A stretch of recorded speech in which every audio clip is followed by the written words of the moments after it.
Assalamualaikum warahmatullahi wabarakatuh. Salam dan bahagia. Saya Endang Susilawati, calon guru penggerak angkatan 6 dari SMP Negeri 4 Bukit Tinggi, akan menampilkan hasil wawancara dengan beberapa orang kepala sekolah yang ada di kota Bukit Tinggi.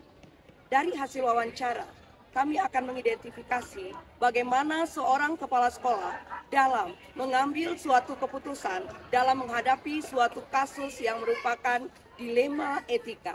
Selamat menyaksikan. Pak. Iya Bu, silakan masuk Bu. Ini selaku calon guru penggerak di sekolah ini, saya ingin bertanya-tanya kepada Bapak selaku pemimpin di sekolah kita tentang cara Bapak dalam mengambil keputusan ketika terjadinya suatu kasus di sekolah ini, Pak. Iya, Jadi mungkin gimana cara Bapak dalam mengidentifikasi suatu kasus yang merupakan dilema etika, Pak? Terima kasih Bu ya. Yang pertama tentu kita melihat dulu seperti apa kasus itu. Kita identifikasi ya, apakah kasus ini bersangkut paut dengan siswa, bersangkut paut dengan guru, ya kan? Kemudian di guru juga seperti apa pula kasus dari guru ini, apa yang dia langgar. Nah, kalau kita guru itu kita ada kiblatnya, kita itu ada aturan. Nah, aturan itu juga tertuang dari aturan pemerintah PP 53 Undang Dasar 40 tahun 2010 dan diperbaharui dengan PP 94 tahun 2001. Nah, berarti itu kiblat kita kalau tentang pegawai. Nah, kalau dari segi siswa, kita juga punya aturan di sekolah. Itulah namanya tata tertib sekolah. Ya. Menjalankan atau mengambil suatu keputusan ini, kan ini dilema etika nih. Ini benar, ini kalau Bapak ambil keputusan ini udah benar, ini juga benar, sama-sama mempunyai nilai kebaikan atau kebajikan. Nah, gimana Bapak dalam menjalankannya dalam pengambilan keputusan itu? Makasih Benda. Nah, mungkin kita mengambil suatu keputusan itu, kalau dibilang wajib, dia sama-sama wajib. Ya. Tentu di atas wajib itu ada yang lebih wajib. Kalau dari segi guru, itu guru sudah jelas yang wajib itu tugasnya adalah tentang mengajar di sekolah, ya, melaksanakan pembelajaran di sekolah. Di luar dari itu boleh dikatakan dibilang itu di bawah dari wajib. Kenapa dibilang di bawah daripada wajib? Itu dia wajib juga, ya. Tapi wajibnya masih bisa kita geser, masih bisa kita pendek. Nah, ada yang lebih wajib lagi. Guru datang ke sekolah, ternyata di rumah itu anaknya sakit, suaminya sakit, orang tuanya sakit, tidak ada yang menunggu. Maka itu lebih wajib lagi dibanding daripada dia mengajar di sekolah. Nah, kalau kita berpegang dengan aturan, insya Allah apa yang kita sampaikan kepada baik kepada siswa, baik kepada guru maupun saksinya orang tua itu sendiri, dia pasti akan menerima.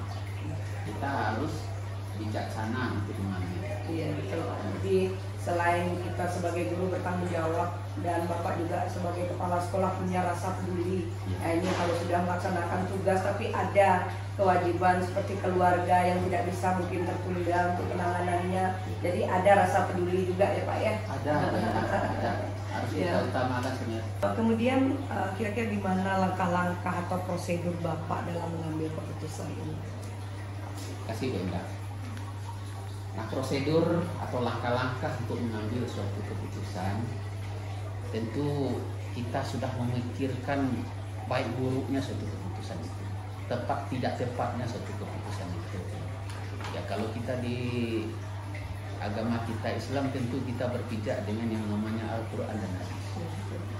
Namanya dengan kita sebagai ASN, pegawai pemerintah, tentu kita berpijak pula dengan aturan ASN dan pemerintah. Tak terlepas daripada itu. Nah, tapi ada keputusan itu yang tidak tertuang di situ, yang namanya tersirat, dan itu juga budaya di suatu daerah. Itulah keputusan adat atau aturan-aturan yang semacam itu pasti Wendang, ya, tidak semuanya bisa diterima, ya, tidak semuanya. Bapak Ibu janganlah sering juga meninggalkan siswa di waktu Bapak Ibu mengajar, ya kan? Itu permasalahan-permasalahan akan rumit Bapak Ibu nanti menyelesaikan. Sering kita imbau. Itu tandanya pimpinan itu sayang sama muridnya. Ya. Nah, pas dia keluar nanti anak berantem. Dan regulasinya juga ada. Kalau memang penting silakan, ya kan? Ya. Menarik sekali Pak. Kemudian dalam Bapak mengambil keputusan, hal apa yang dianggap paling efektif itu? Ini paling efektif di dalam mengambil keputusan. Ya memang mengambil satu keputusan itu ibaratnya hakim memutuskan satu keputusan itu memang berat itu diundang ya. Tapi dari identifikasi masalah itu jelas. Nah kalau bisa kita musyawarah seperti dalam rapat majelis guru, ada permasalahan-permasalahan kita musyawarahkan bersama dan kita dengar semuanya pendapat itu, ya. Nah sehingganya semuanya menerima. Dan musyawarah ya Pak ya? Musyawarah ya. Kita libatkan semuanya. Iya. Dan Pak, dalam Bapak mengambil keputusan ada nggak tantangan? Kasih Bu.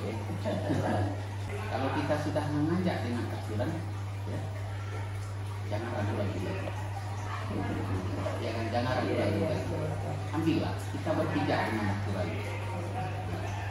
Dan kita juga sebagai pimpinan cuma menyampaikan. Sudah kita sampaikan seperti itu, tapi tetap juga dia tidak berbuat seperti itu. Nah, ada yang namanya itu yang kita lihat itu regular lisan, ya kan? Ada surat peringatan. Sesuai dengan aturan ya Pak. Sesuai dengan aturan.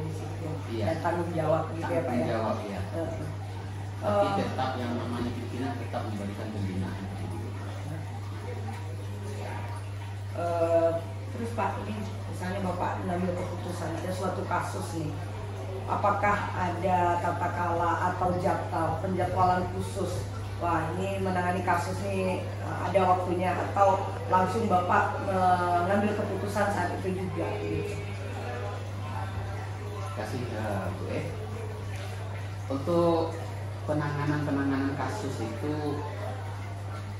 ada yang sifatnya berjanjang naik belakang itu. Kalau kasus itu sudah diawali dengan yang di bawah, beranjak ke atas, contoh kalau kasus siswa, itu pertama sekali tentu guru bidang studi, ya kan? Setelah guru bidang studi tidak bisa juga nanti lanjut ke wali kelas. Wali kelas sudah oper lagi ke yang namanya BK. BK tidak bisa lanjut ke wakil kesiswaan. Nah dari wakil kesiswaan langsung ke kepala sekolah. Itulah jenjang-jenjang. Namun ada permasalahan atau kasus yang sifatnya emergensi dan di saat itu wajib kepala sekolah yang mengambil. Terima kasih Pak. Kemudian dalam Bapak mengambil keputusan itu ada nggak seseorang atau faktor-faktor lain untuk mempermudah atau membantu Bapak dalam mengambil keputusan? Kalau di sekolah tentu ya, perpanjangan tangan kepala sekolah itu sudah jelas itu ada wakil kepala sekolah. Kita tetap berkoordinasi dengan wakil kepala sekolah dan juga tetap bermusyawarah dengan seluruhnya. Kalau bisa dilibatkan Pembelajaran apa yang dapat Bapak petik dari pengalaman untuk mengambil keputusan ini? Kalau memang itu tepat keputusan itu tidak akan ada konflik di belakangnya. Ya, istilahnya kalau di pepatah Minang, ibu di matu tidak dapat jangan di pagi tidak datang. Nah, itulah pepatahnya. Kalau makanan pahit itu lagi jari, insya Allah nyaman kita yang memberikan, nyaman pula orang yang menerima. Kalau orang itu salah diberi sanksi dengan kesalahannya, dia pasti akan menerima kesalahan itu, menerima sanksi. Tapi di mana peraturan atau aturan yang kita tetapkan tidak pada garisnya itulah bumerang itu kita selaku pimpinan yang tidak akan dihargai. Iya Pak, menarik sekali. Dulu banyak sekali nih Pak yang saya harus banyak belajar dalam mengambil keputusan sebagai pemimpin pembelajaran terutama sekali.